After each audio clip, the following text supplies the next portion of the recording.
بسم اللہ الرحمن الرحیم۔ السلام علیکم۔ ایک دفعہ خلیفہ ہارون رشید حج کے لیے مکہ معظمہ گئے۔ مینا میں قیام کی پہلی رات تھی۔ ان کا وزیر فضل بن ربیع رات گئے تک خیمہ میں ان کے ساتھ بیٹھا رہا، پھر ہارون رشید سے اجازت لے کر اپنے خیمہ میں چلا گیا اور خواب راحت کے مزے لینے لگا۔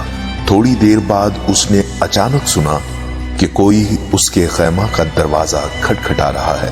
اٹھ کر باہر آیا تو دیکھا ہارون رشید کھڑے ہیں۔ فضل نے زمین ادب چوم کر کہا، یا امیر المومنین، آپ نے اس وقت کیسے تکلیف فرمائی؟ حضور حکم دیتے، یہ غلام خود آپ کے پاس حاضر ہو جاتا۔ ہارون رشید نے کہا، اس وقت میرا دل کسی مرد کامل کی زیارت کا متمنی ہے، مجھے کسی ایسے بزرگ کے پاس لے چل جس کی زیارت کر کے مجھے سکون نصیب ہو۔ فضل نے عرض کی، یہاں قریب ہی سفیان بن عیینہ مقیم ہیں، اگر آپ پسند فرمائیں تو ان کے ہاں چلیں؟ ہارون رشید نے کہا، ہاں وہیں چلو۔ دونوں سفیان بن عیینہ کی قیام گاہ پر پہنچے۔ فضل نے دروازہ پر دستک دی۔ سفیان نے پوچھا، کون؟ افضل نے کہا، امیر المومنین تشریف لائے ہیں۔ سفیان جلدی سے باہر نکلا اور بولا، امیر المومنین، مجھے پیغام بھیجا ہوتا، میں خود آپ کے پاس حاضر ہو جاتا۔ ہارون کچھ دیر ان کے ساتھ گفتگو کرتا رہا۔ چلنے لگے تو پوچھا، کسی چیز کی ضرورت تو نہیں؟ سفیان نے کہا، میرے سر پر قرض ہے۔ ہارون رشید نے فضل کو حکم دیا کہ ابو محمد یعنی سفیان بن عیینہ کا فوراً قرض ادا کرنے کا انتظام کرو۔ پھر دونوں وہاں سے چل پڑے۔ اثنائے راہ میں ہارون رشید نے فضل سے کہا، میرا دل مطمئن نہیں، کسی دوسرے مرد خدا کے پاس چلو۔ فضل نے کہا، امیر المومنین، فلاں جگہ محدث عبدالرزاق بن حمام بن نافع موجود ہیں۔ ہارون رشید نے کہا، چلو انہی کے پاس چلتے ہیں۔ فضل نے عبدالرزاق بن حمام کی رہائش گاہ کا دروازہ کھٹکھٹایا تو اندر سے عبدالرزاق نے آواز دی، کون ہے؟ فضل نے جواب دیا، امیر المومنین آپ سے ملاقات کرنا چاہتے ہیں۔ عبدالرزاق عجلت سے باہر نکلے اور بولے، امیر المومنین، مجھے طلب فرما لیتے، میں خود حاضر ہو جاتا۔ ہارون رشید ان سے بھی تھوڑی دیر تک گفتگو میں مصروف رہے اور پھر چلنے کا ارادہ کیا۔ چلتے چلتے عبدالرزاق سے پوچھا، آپ پر کوئی قرض تو نہیں؟ عبدالرزاق نے جواب دیا، امیر المومنین، میں اتنی رقم کا مقروض ہوں۔ ہارون رشید نے فضل کو حکم دیا، ابو عباس یعنی عبدالرزاق کا قرض ادا کرو، اور وہاں سے چلے گئے۔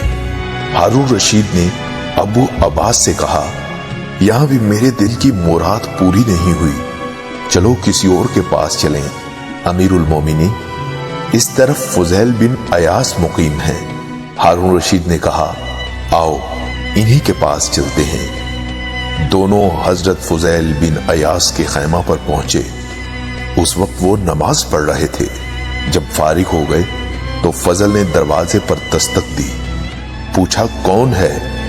فضل نے جواب دیا، امیر المومنین تشریف لائے ہیں۔ فضیل نے اندر سے ہی فرمایا، یہاں امیر المومنین کا کیا کام؟ ان سے کہو تشریف لے جائیں اور میرے مشاغل میں مخل نہ ہوں۔ فضل نے کہا، سبحان اللہ، کیا صاحب امر کی اطاعت آپ پر واجب نہیں؟ فضیل نے جواب فرمایا، میری اجازت تو نہیں ہے، ہاں حکومت کے زور پر اندر آنا چاہتے ہو تو تمہاری مرضی۔ یہ کہہ کر انہوں نے دروازہ کھول دیا اور ساتھ ہی چراغ گل کر دیا تاکہ ہارون رشید کا چہرہ دکھائی نہ دے۔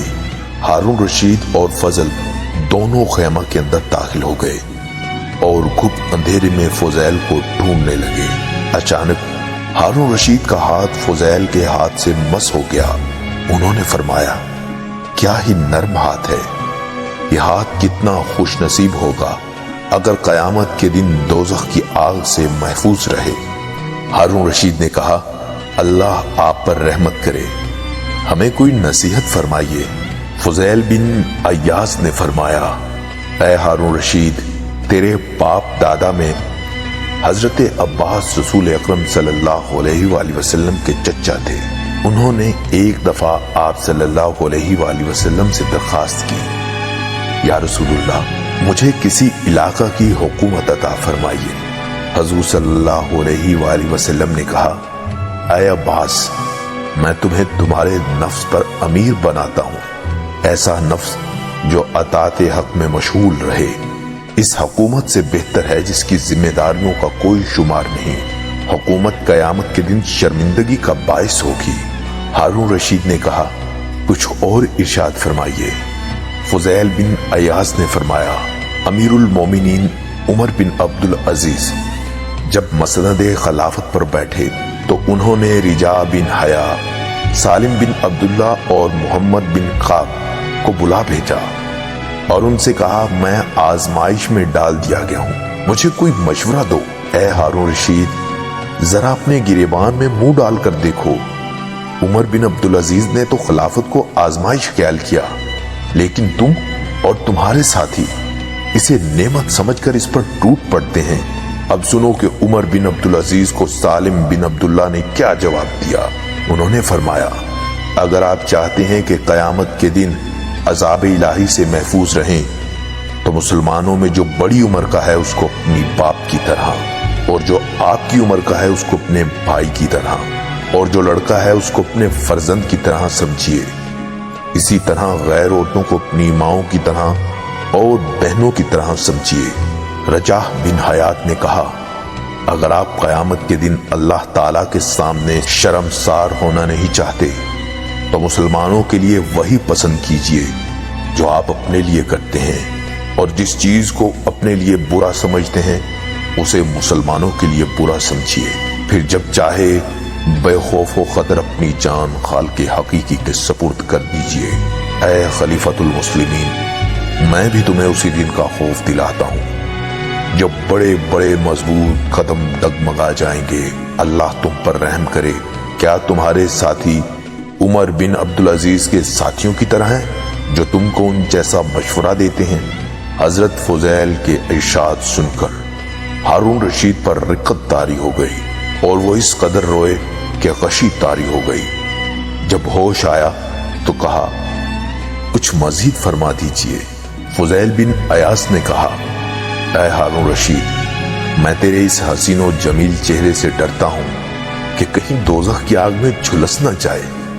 یاد رکھ کہ قیامت کے دن حق تعالیٰ تجھ سے ایک ایک مسلمان کی نسبت سوال کریں گے کہ تو نے ان سے انصاف کیا یا نہیں، یہاں تک کہ اگر کوئی بڑھیا کسی رات بھوکی سوئی تو قیامت کے روز وہ بھی تیرا دامن پکڑے گی اور تجھ سے جھگڑا کرے گی۔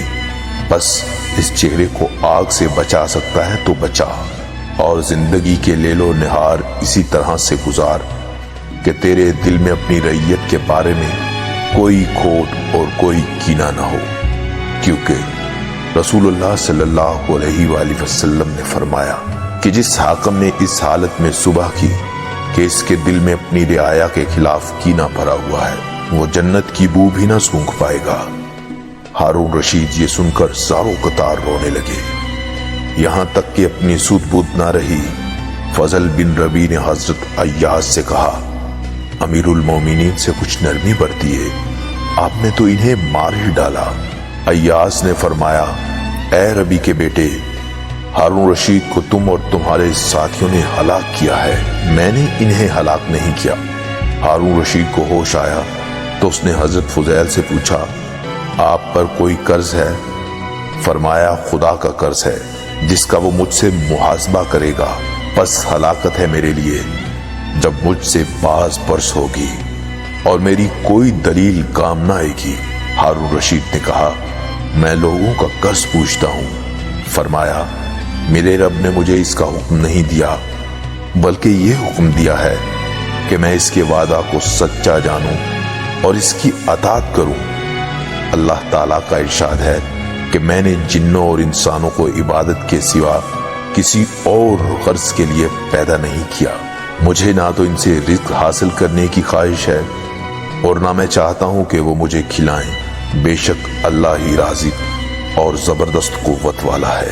ہارون رشید نے کہا، یہ 1000 دینار کی تھیلی ہے، میری والدہ کی میراث ہے اور خالص طیب ہے، اس کو قبول فرمائیے۔